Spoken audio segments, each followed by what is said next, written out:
All right, guys, we just got done skip tracing our list. Now it's on to outreach. We have a few different means of outreach, one of them being cold calling. We also have texting, direct mailing, and digital or PPC. Today, we're going to focus on the cold calling segment. We're going to go over the general philosophy of what we're trying to achieve with our script, moving through an introduction, qualifying questions, and closing.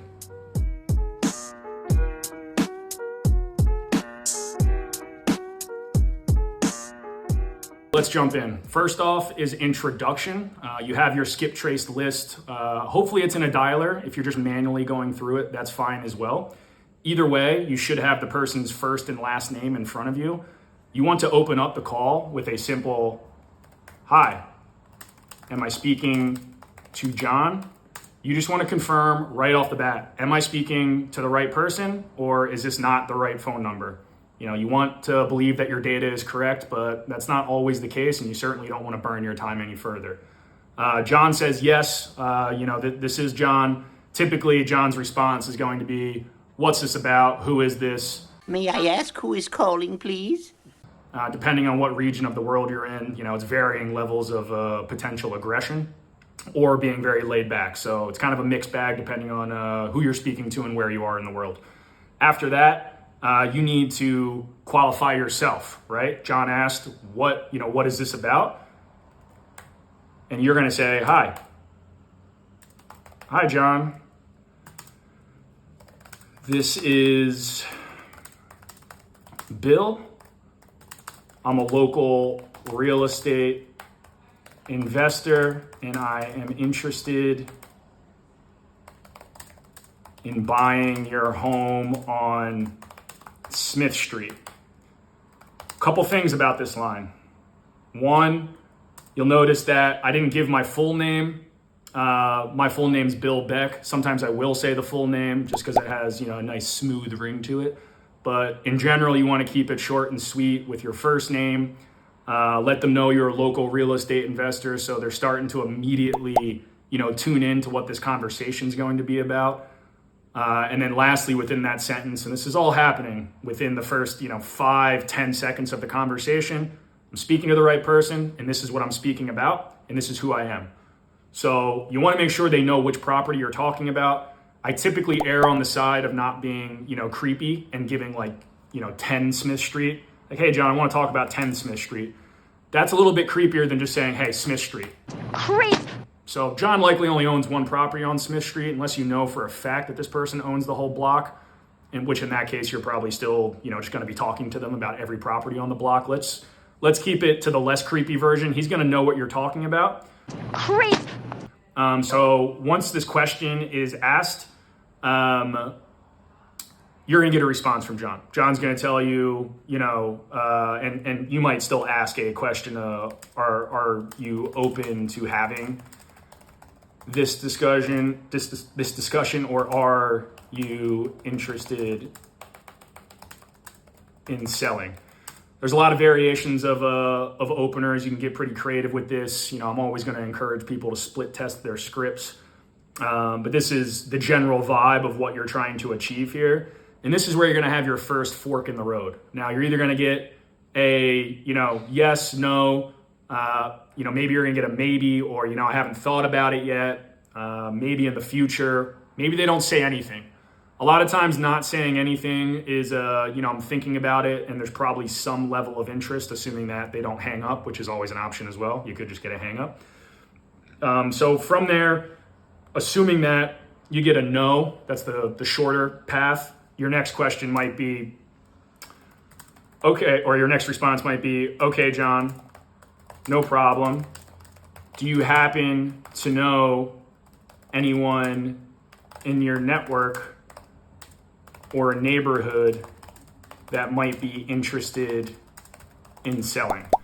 Most shops will ask this question. A lot of times it's a cold caller. That's just probing to see if there's more business available within their network. You could also dangle the carrot of, "Hey, John, if you did happen to know someone, we're willing to offer up $1,000 referral bonuses for any leads that reach a closing table, essentially saying, hey, if you can give me something, any sort of lead that makes sense, I'll call that person, see if they're interested. And if it actually turns into money for us, we'll give you $1,000. Just give us a phone number and a name, and we'll see if we can make it happen. If they can make the introduction for us, even better. Now, if they say, yes, I am interested, or you might get the harder asses out there that are like, what's your offer? Like, they don't care to get into this qualifying questions segment. It's just going to be, hey, what's your offer? You called me, what's the offer? Now, there's a lot of objection handler questions that we can get into right now, which we're probably going to be handling in another video. But for now, let's, keep it as clean as possible for the person who is, yes, I am interested. I haven't thought about it much maybe, or it could be the person that's like, yes, I am interested. And, you can tell there's some motivation and maybe even some distress in their tone. The first qualifying question that I typically ask, which can lead to answers to a lot of the following questions is, what's your motivation? What's your motivation for selling, John? And sometimes people will give you the short answer of, you called me. I do happen to be interested, but you called me. So, they'll kind of flip it back at you. Some people will go on to tell you a full story of, things that they probably don't need to be sharing with a perfect stranger. But they start giving you, I'm moving out of state. Maybe there's some financial problems. Maybe I'm a landlord and it's a headache. There's a bunch of different distress factors, retiring. These are all things that can be said at this point, but that helps you understand, again, the motivation and potential distress, which are good things to understand so you can go about your conversion of this deal and start thinking about what the rest of this conversation is going to look like. So John may or may not have given us his motivation. Sometimes within that question, we're also going to get timeline, but that's another very key component of a script is qualify the person, make sure we understand what address we're talking about, understand their motivation for selling. And if you don't get it within that motivation question, when you ask, specifically ask about the timeline. You want to understand exactly what their timeline is. That's another qualifier for you labeling this as hot or cold. And you can say, always use your people skills, right? Thanks for that info, John. That's really helpful. Do you know what your timeline for selling looks like? And, you see what they say to that. Sometimes you're going to get I'm not sure. I'm just starting to think about it. Others will be a little bit more of, in the next 60 days, maybe 3 months, I was looking to sell. So these, again, all qualifying to better understand, how much either follow-up you're going to do in the future with, the level of priority that you're seeing here. But the ultimate goal is you want to try to figure out, is this ready for a walkthrough, and are we in the right offer range of where we want to be here? So there's a bunch of, what I refer to as, fluffy questions that I'll start to introduce if this person is willing to talk to me. Now, if you get one of the people that are a little bit more aggressive and they want to, kind of really force the conversation and get to a conclusion, you might be jumping past the fluffy questions. And the fluffy questions are, what type of property is this? It's a single family. Okay. Is it a multifamily? How many units? What do the leases look like? What's the condition of the property? Basically all of the questions you can ask that you can't immediately collect from your computer chair. Square footage, lot size, units, you can normally collect public information, but condition, rent roll, lease terms, there might be some amenities that are inside that you're going to ask about. These are all things that you're not going to know unless there was a listing, that was up on the internet at some point that you can look into. So after we get through those, property questions, details, we are likely going to be getting to a conversation regarding the price, right? You always in negotiation would rather have the other side jump first. So you're going to get to another line of, all right, great, John, really appreciate all that info. We're interested in your area. We are looking to do some business here. Do you have an idea of what you're looking to sell the property for? And from there, again, there's a few different responses you typically get. It could be the, you called me response again, right? Like you go first type of thing. It could be I don't really know what my home is worth. And you can kind of just sense that the person's not comfortable because they're giving you an honest answer. They're really not sure, but you've maybe understood up till this point they do want to sell. They just don't know what their price is. And then you're going to get the people who actually give you some sort of offer or price range that they're working with. Normally it's a number, they don't give a range. I'm going to recommend on our side of the fence that we give a range and not just a specific number. That way we're not nailed down to any one specific price, but we have, a nice range that we're working with, and that could be adjusted after we get a full understanding of condition. But once we get the idea of, the fluffier details, the condition, etc., we try to get them to jump first. Let's assume that they do throw a number at us first, and we've done some sort of Zillow, Redfin, maybe a quick MLS analysis, and we know roughly where this range should be for a deal. I'll encourage people to use the 70 or 80% rule to get a rough understanding of what you should be offering. But if you can get, 70% of, market value, that's a good starting point to, go set up your walkthrough. Now let's say that this person starts at, near market value, let's say 90% of the price point. We're now going to have to think about, okay, is that good enough for us? Typically, whenever they give you the opening number, you're always going to see if they can do better. And that question is going to go something like this. Like, okay, John, do you think that's the best number you can do? And before, this is one of these situations within your flow of your dialogue. Sometimes you're going to want to pause and let the owner answer. For example, what's your motivation for selling? A little grammar error here. But what's your motivation for selling? Pause. Just let John speak. His response could be like, I don't have motivation. You called me. That's fine. But where we're at in this point is, do you think that's the best number you can do? This is where you're going to sneak in what your benefits are, right? You're going to tell them, just so you understand, John, we can close in 30 days time. No real estate commissions. Some people might say, we cover closing costs. I like to throw the line out of headache-free process and no secondary negotiations because we're experienced investors, right? And we are limiting our inspection clauses, unlike retail buyers who are going to throw the whole kitchen sink at a seller and say, hey, I need all this stuff fixed. I need credits. I need repairs. Typically, investors are structural, environmental, major mechanical. It's a pretty common line. Became even more common for retail folks to compete during the pandemic just to kind of get a leg up on their competition. So the point is, we'll close quick. You'll avoid expenses. We cover the closing costs, so no burden on you. Generally, a headache-free process. You're not going to have any anxiety. What we give you is what you're going to get type of thing. And you don't have to worry about, us coming back to you a second time unless, the house is going to collapse in on itself.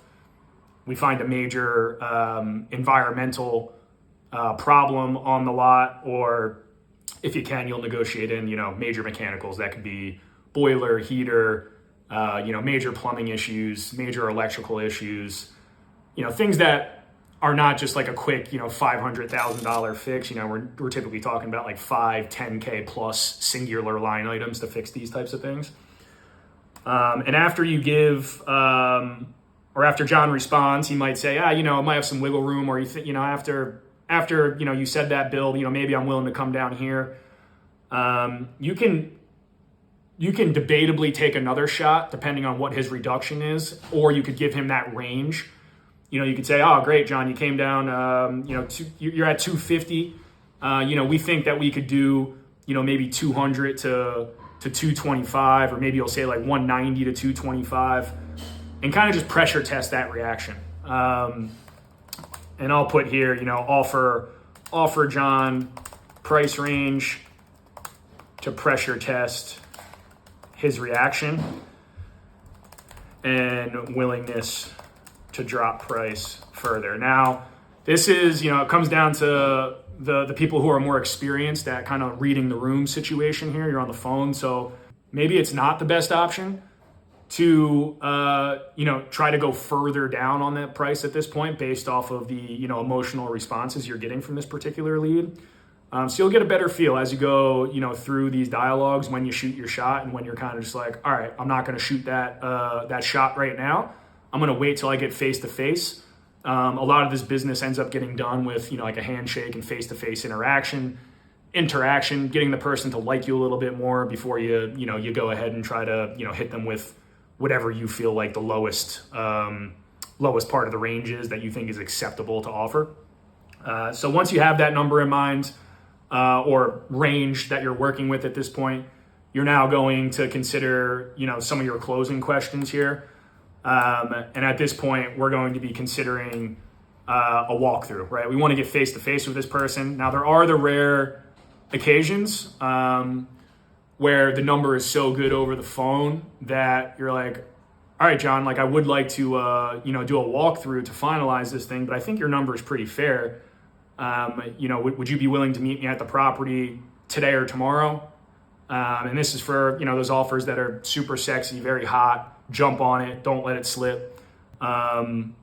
Just stay with that momentum type of thing. So you try to get that walkthrough as quick as possible for, any prices that make sense to you, but certainly the ones that are like, smack in your face obvious.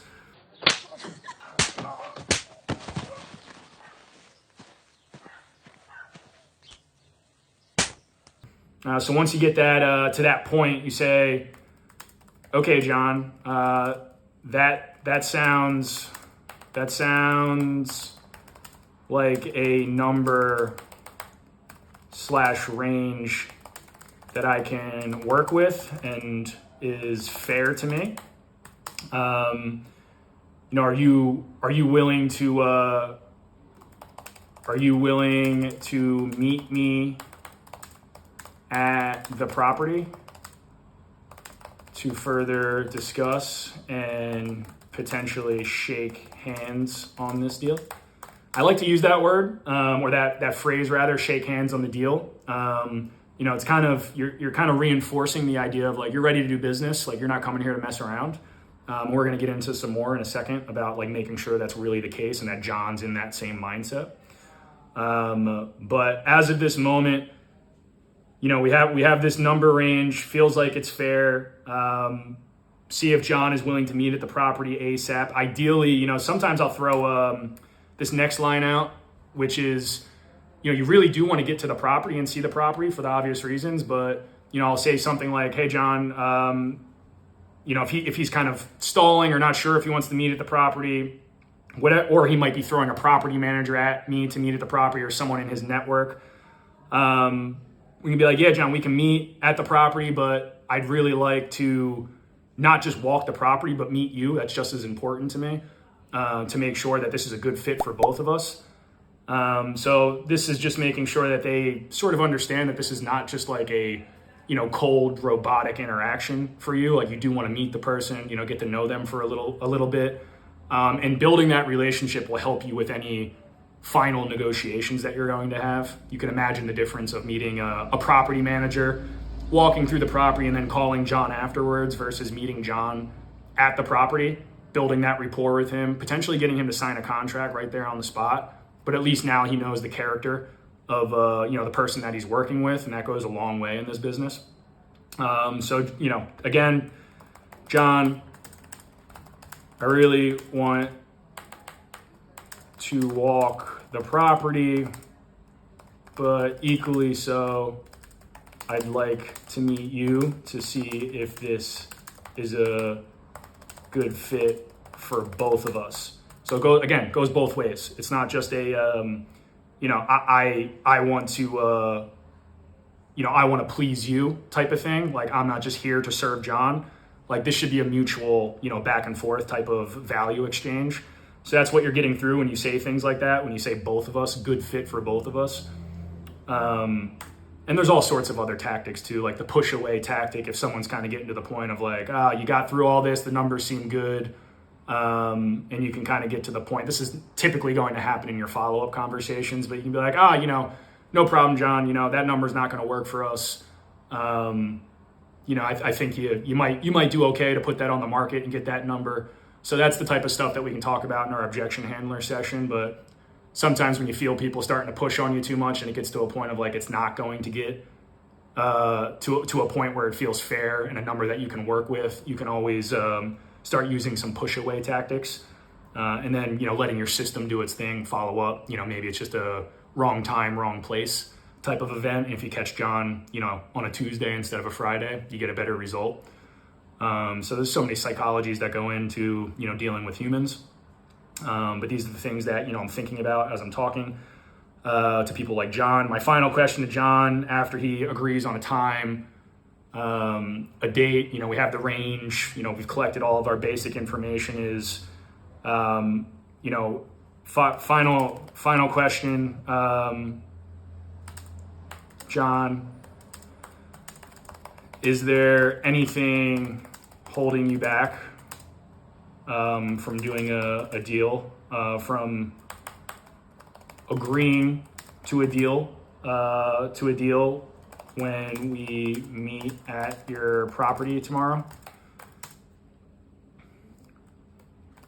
Are there any other decision makers? This is another line you can throw in after they answer this first question. So now you're just trying to, again, get to the point of, yeah, I can tell I've asked John a few different ways. He's definitely seems like he's ready to sell this thing. We'll have a better sense of that once we get face to face and we see his body language.